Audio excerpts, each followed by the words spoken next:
नमस्कार, मैं हूं आपका साथी डॉक्टर गोपाल दत्त, व्यावसायिक अध्ययन विद्या शाखा, उत्तराखंड मुक्त विश्वविद्यालय हल्द्वानी में कार्यरत हूं। प्रिय श्रोताओं, आज हम बात कर रहे हैं राष्ट्रीय शिक्षा नीति 2020, जिसमें हमारा विषय है बुनियादी साक्षरता एवं संख्या ज्ञान, फाउंडेशनल लिटरेसी एंड न्यूमरेसी, अर्थात सीखने के लिए एक तात्कालिक आवश्यकता और इसकी पूर्व शर्तें क्या हैं। प्रिय श्रोताओं, राष्ट्रीय शिक्षा नीति 2020 के अनुसार बुनियादी साक्षरता एवं संख्या ज्ञान वह आधार है जिस पर आगे की पूरी शिक्षा की इमारत खड़ी होती है। यदि यह नींव मजबूत है तो शिक्षा जीवन को बदल देती है, और यदि गलती से भी यह नींव कमजोर है तो आने वाली पढ़ाई आपके लिए बोझ बन जाती है। आज हम इसी विषय को समझने का प्रयास करेंगे कि राष्ट्रीय शिक्षा नीति 2020 में बुनियादी साक्षरता एवं संख्या ज्ञान को इतना महत्व क्यों दिया गया है।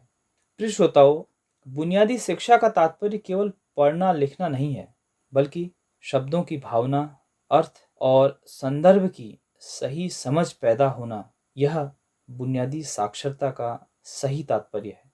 एक बच्चा तभी साक्षर कहलाता है जब वह समझ कर पढ़ सके, अपने विचार लिख सके और भाषा के माध्यम से उचित समय पर उचित संवाद कर सके। इसी क्रम में राष्ट्रीय शिक्षा नीति 2020 इस विषय पर जोर देती है कि बच्चों में भाषा का यह विकास कक्षा 1 से 3 के बीच दृढ़ता से होना बहुत आवश्यक है।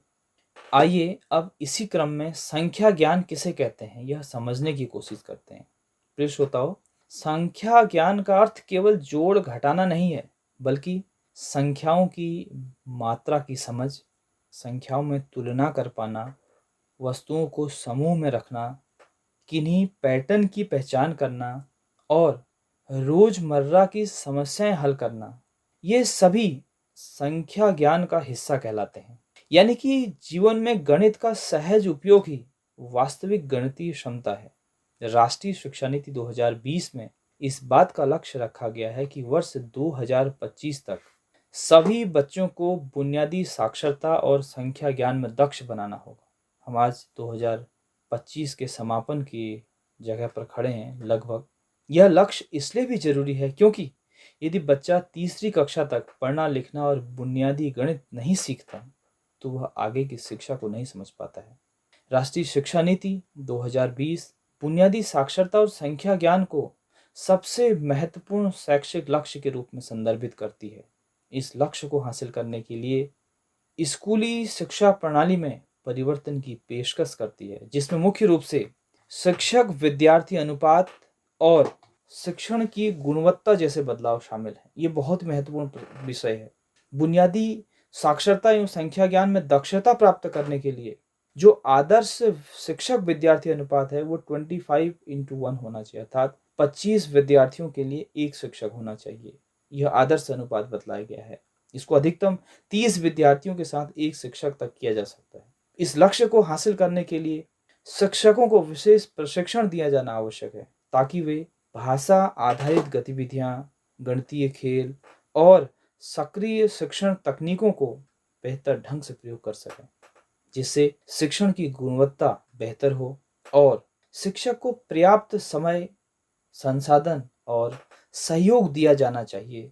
राष्ट्रीय शिक्षा नीति 2020 इस विषय पर विशेष बल देती है। साथ ही बच्चों का जो सीखना है वह अनुभव से जुड़ा होना चाहिए। इस बात को महत्व के साथ दर्शाया गया है कि बच्चों की सीख उनके जीवन, उनके परिवेश, परिवार और स्थानीय भाषा से जुड़ी होनी चाहिए। जब बच्चा अपनी भाषा में और अपनी रोजमर्रा की वस्तुओं से सीखता है, तब सीखना मजबूती से स्थापित होता है। जैसे उदाहरण के लिए मिठाइयों की मात्रा को समझना, खिलौनों से जोड़ घटाव करना, स्थानीय कहानियों से भाषा सीखना, आसपास की वस्तुओं से तुलना करना। सीखने की इसी पद्धति को एक्टिविटी बेस्ड लर्निंग कहा गया है, जिसे राष्ट्रीय शिक्षा नीति 2020 में काफी महत्व दिया गया है। इस नीति के तहत बुनियादी साक्षरता एवं संख्या ज्ञान के लिए सीखने के स्तरों, विशेषकर कक्षा 1 से 3 तक के अनुरूप विशेष उद्देश्य लक्षित किए गए हैं। जैसे अगर हम कक्षा 1 के लिए जो लक्ष्य हैं, जो उद्देश्य हैं, उनकी बात करें आइडियली क्या क्या होना चाहिए, क्या लक्ष्य पूरित होने चाहिए। जैसे बच्चे को ध्वनियों की पहचान समझ आनी चाहिए, अक्षर और शब्दों का उच्चारण करना आना चाहिए, सरल वाक्यों की समझ आनी चाहिए, संख्या की पहचान होनी चाहिए। इसी प्रकार उदाहरण के लिए कक्षा 2 के लिए जो उद्देश्य निर्धारित किए गए हैं उसकी बात करें। पाठ पढ़कर अर्थ समझना आना चाहिए, सरल लेखन आना चाहिए, कम से कम 1 से लेकर के 100 तक की संख्या की समझ होनी चाहिए, जो छोटे-छोटे जोड़ और घटाने हैं इनका प्रयोग करना आना चाहिए। इसी प्रकार अगर हम कक्षा 3 के लिए बात करें, क्या उद्देश्य निर्धारित किए गए हैं?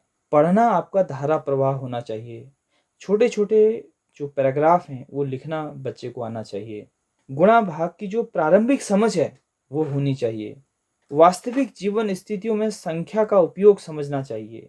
इस तरह की तमाम सारे जो लक्ष्य हैं वो निर्धारित किए गए हैं। इसी प्रकार राष्ट्रीय शिक्षा नीति 2020 में बुनियादी साक्षरता एवं संख्या ज्ञान के तहत बच्चों के सीखने के जो मार्ग में चुनौतियां आती हैं उनका भी विशेष रूप से जिक्र किया गया है और हमें इन चुनौतियों की समझ होनी चाहिए।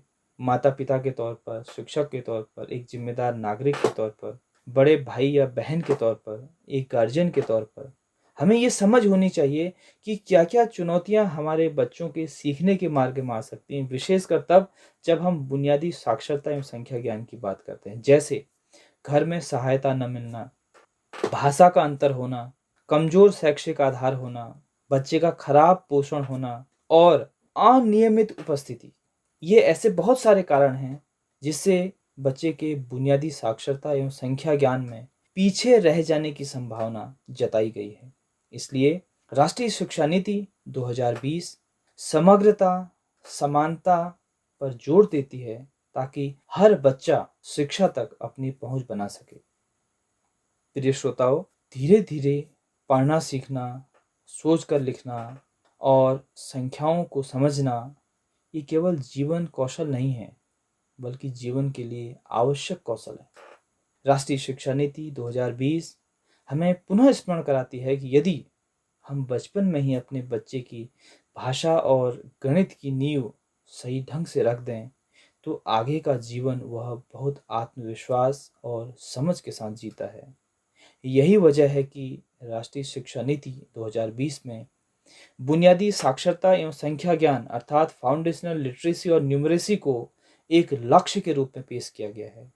प्रिय श्रोताओं, अब हम कुछ सवाल जो संभावित हैं हमारे श्रोताओं की ओर से, जो कि ऐसा कोई माध्यम नहीं है जहां से हम उनसे लाइव सवाल पूछ पाएं, और उनके कुछ संभावित उत्तर आपके साथ साझा कर रहे हैं। पहला सवाल है, बुनियादी साक्षरता एवं संख्या ज्ञान को शिक्षा की नींव क्यों माना गया है?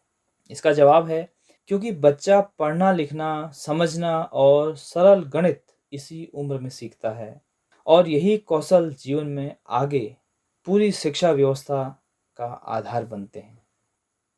एक और सवाल है, बुनियादी साक्षरता एवं संख्या ज्ञान का लक्ष्य वर्ष 2025 तक क्यों रखा गया है? इसलिए रखा गया है ताकि सभी बच्चे कक्षा 3 तक पढ़ने लिखने और बुनियादी गणित में दक्ष हो जाएं और जल्दी से जल्दी इस लक्ष्य को हम हासिल कर पाएं, जिससे कि आगे की शिक्षा आप सभी के लिए, इन बच्चों के लिए बेहतर हो सके और वो अच्छा प्रदर्शन कर सकें अपने जीवन में। एक और सवाल, बुनियादी साक्षरता एवं संख्या ज्ञान की सफलता के लिए सबसे महत्वपूर्ण तत्व क्या है? ये बहुत ही महत्वपूर्ण विषय है और प्रश्न भी है। सबसे महत्वपूर्ण जो तत्व है वो है अच्छे शिक्षकों का होना, प्रशिक्षित शिक्षकों का होना, शिक्षकों को शिक्षण गतिविधि के इतर अन्य चीजों पे ना उलझाए रखना, ताकि शिक्षार्थी गतिविधि आधारित जो सीखने की प्रक्रिया है, एक्टिविटी बेस्ड लर्निंग, इस पर फोकस किया जा सके। बच्चों की जो भाषा और स्थानीय वातावरण की जो उपयोगिता है उसका लाभ लिया जा सके और साथ ही शिक्षक और विद्यार्थी का जो अनुपात बताया गया है उसका अनुपालन किया जा सके। इन सारी बातों का जब हम समावेशन करेंगे तो हम कह सकेंगे हम एक मजबूत भारत की निर्माण की तरफ आगे बढ़ रहे हैं। प्रिय श्रोताओं, हमें उम्मीद है कि यह बातचीत आपके लिए लाभदायक रही होगी। हम अगले व्याख्यान में राष्ट्रीय शिक्षा नीति 2020 के कुछ अन्य पहलुओं पर आपके साथ चर्चा करेंगे। तब तक के लिए नमस्कार, सीखते रहिए, आगे बढ़ते रहिए। जय हिंद, जय भारत।